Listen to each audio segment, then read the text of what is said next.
Assalamualaikum warahmatullahi wabarakatuh.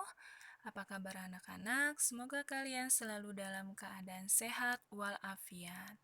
Alhamdulillah, kita sudah masuk ke pertemuan yang keenam, di mana Ibu akan menjelaskan tentang penerapan teknologi pada perkembangbiakan tumbuhan dan juga hewan. Teknologi reproduksi ini adalah upaya manusia untuk mengembangbiakan hewan ataupun tumbuhan dengan beberapa cara yang diharapkan bisa mengatasi masalah dalam perkembangbiakan. Jadi teknologi zaman sekarang kan sudah canggih, tidak hanya dalam perkembangan elektronik saja, tapi dalam perkembangbiakan hewan dan tumbuhan pun juga. Di sini ada macam-macam teknologi yang dapat diterapkan. Yang pertama adalah hidroponik, vertikultur, ada kultur jaringan, inseminasi buatan, bayi tabung, cloning, dan juga hibridisasi. Kita masuk yang pertama yaitu hidroponik. Hidroponik adalah cara penanaman tumbuhan menggunakan larutan nutrisi dan mineral dalam air tanpa menggunakan tanah. Jadi, hidroponik ini adalah cara menanam tanaman tanpa menggunakan tanah. Contoh tanamannya seperti paprika, tomat, timun, melon, terong, dan juga selada. Jadi, tanaman ini bisa tumbuh dalam wadah yang diberi nutrisi dan juga mineral dalam air, atau bisa juga ditambahkan media yang tidak dapat menyerap air seperti kerikil, spons, skam, ataupun serbuk kayu. Jadi dengan adanya nutrisi, maka tanaman ini tidak membutuhkan tanah untuk diserap nutrisinya. Selanjutnya ada vertikultur. Vertikultur ini adalah teknik bercocok tanam di ruang atau lahan sempit dengan memanfaatkan bidang vertikal sebagai tempat bercocok tanam yang dilakukan secara bertingkat. Kalian bisa lihat gambar di samping. Tujuannya ini untuk memanfaatkan lahan yang sempit secara optimal. Jadi, walaupun kita memiliki perkarangan rumah atau lahan yang sempit, bukan berarti kita tidak bisa bercocok tanam, tapi masih bisa dengan cara vertikultur. Contoh tanamannya ada seledri, cabai, terong, tomat, kemangi, mentimun, dan berbagai jenis sayuran lainnya. Yang ketiga adalah kultur jaringan. Kultur jaringan ini adalah salah satu metode memperbanyak tumbuhan dengan cara mengambil bagian dari suatu tumbuhan seperti sel atau jaringan sel. Di situ ada gambar dan juga ada langkah-langkahnya. Bagian yang sudah diambil ini akan ditaruh di tempat yang mengandung nutrisi dan zat pengatur hormon sehingga bagian tanaman tersebut ini dapat memperbanyak diri dan berkembang biak menjadi tanaman yang utuh. Di sini ada tahapan kultur jaringan. Yang pertama adalah pembuatan media, di mana media ini merupakan faktor penentu dalam perbanyakan kultur jaringan. Menyiapkan media tumbuh yang terdiri atas campuran garam mineral, berisi unsur makro dan mikro, asam amino, vitamin, gula, serta hormon tumbuhan dengan perbandingan tertentu. Media yang sudah jadi ini akan ditempatkan pada tabung reaksi atau botol-botol kaca. Nah, media yang digunakan ini juga harus dalam keadaan steril dengan cara memanaskannya dengan autoklaf. Yang kedua adalah inisiasi, yaitu kegiatan pengambilan explant. Explant ini adalah bagian tanaman yang dijadikan sebagai sumber perbanyakan dalam kultur jaringan.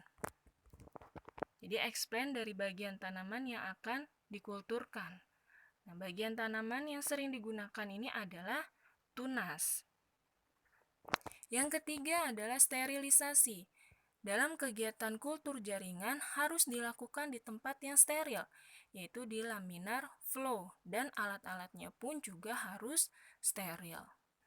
Yang keempat adalah multiplikasi. Ini merupakan kegiatan memperbanyak calon tanaman dengan menanam explant pada media. Dan yang terakhir adalah aklimatisasi, yaitu kegiatan memindahkan explant keluar dari ruang aseptik ke bedeng. Maksudnya ini dari ruang laboratorium ke luar. Nah, ini pemindahan dilakukan secara berhati-hati dan juga bertahap.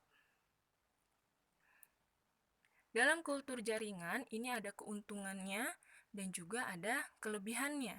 Kelebihan ya, keuntungan atau kelebihan dan juga kekurangan. Keuntungannya, yang pertama itu adalah bibit yang didapat berjumlah banyak dan dalam waktu yang singkat. Yang kedua, memiliki sifat yang identik dengan induknya. Yang ketiga, dapat diperoleh sifat-sifat yang dikehendaki. Dan yang keempat ini, metabolit sekunder tanaman segera didapat tanpa perlu menunggu tanaman dewasa.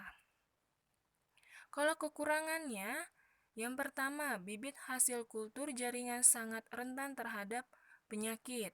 Yang kedua, bagi orang tertentu, cara kultur jaringan ini dinilai mahal dan juga sulit. Yang ketiga, membutuhkan modal awal yang tinggi untuk bangunan atau laboratorium khusus, peralatan, dan juga perlengkapan. Yang keempat, ini diperlukan persiapan SDM, yaitu sumber daya manusia yang handal dalam kultur jaringan. Dan yang kelima, produk kultur jaringan pada akarnya ini kurang kokoh. Ini adalah keuntungan dan juga kekurangan ya dari kultur jaringan.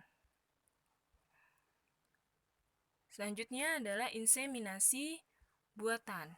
Inseminasi buatan ini atau kawin suntik merupakan proses memasukkan sperma hewan jantan dan hewan betina dengan menggunakan alat. Tujuannya yaitu untuk mengatasi kesulitan bertemunya hewan jantan dan betina karena faktor geografis atau karena masa kawinnya tidak bersamaan.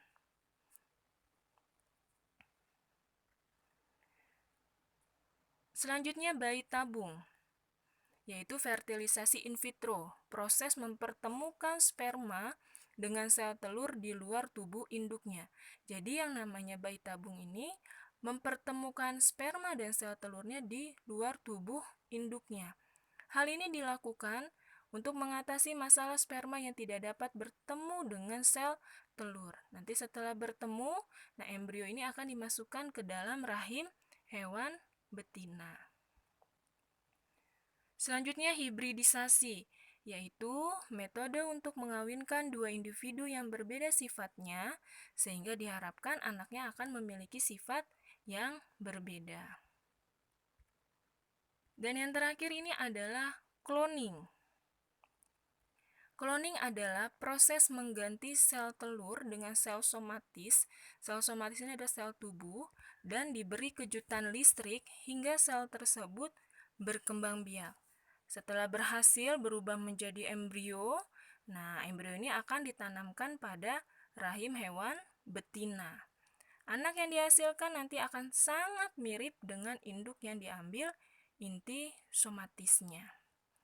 Itulah penerapan teknologi reproduksi dari perkembangbiakan hewan dan juga tumbuhan. Dan ini materi terakhir pada bab kedua tentang perkembangan hewan dan juga tumbuhan. Ibu harap kalian pelajari kembali materi-materi yang sudah Ibu jelaskan, dipahami kembali ya anak-anak, dan Ibu harap kalian tetap semangat, tetap rajin belajar, dan ingat selalu jaga kesehatan kalian. Terima kasih, sampai bertemu minggu depan. Assalamualaikum warahmatullahi wabarakatuh.